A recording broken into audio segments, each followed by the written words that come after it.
পিতা পুত্রের সুখের মিলন দুনিয়ার মধ্যে সবচাইতে বড় মিলন। দেখেন আপনার যাদের সন্তান আছে, সন্তানের চোখের দিকে তাকাইলে মানে জান দেলাইবার ইচ্ছা হয় না।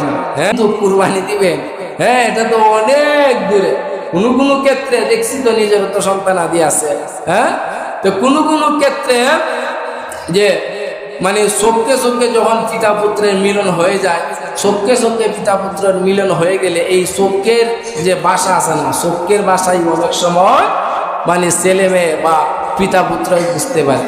মুসলমান ভাইয়েরা আমার, তবে বর্তমান সময়ে আমার পিতা পুত্রের যে মিলন এটা নাই, এটা বর্তমান সময়ে উঠে গেছে। কিছু কিছু ক্ষেত্রে আগে বাবাই ছেলেরে হত্যা করতেছে, ছেলে বাবারে হত্যা করতেছে, বাবাই ছেলেরে হত্যা করতেছে, ছেলে ইয়াবা বাবা ট্যাবলেট গাঞ্জা মাঞ্জা খাইয়া এমন অবস্থায় এখন বাবাই দেখতেছে যে আর মান সম্মান বাঁচানো সম্ভব না। কিছুদিন আগে পিতায় পুত্রে এইভাবে কুবাইয়া হত্যা করছে।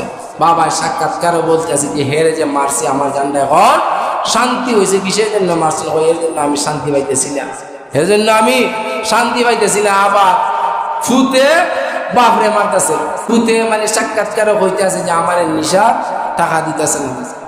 ইয়াবা ট্যাবলেট যে বাইরে সিটে যে একবার খাই দিছে, হ্যাঁ, মানে সারা সম্ভব না, সারতে অনেক কঠিন।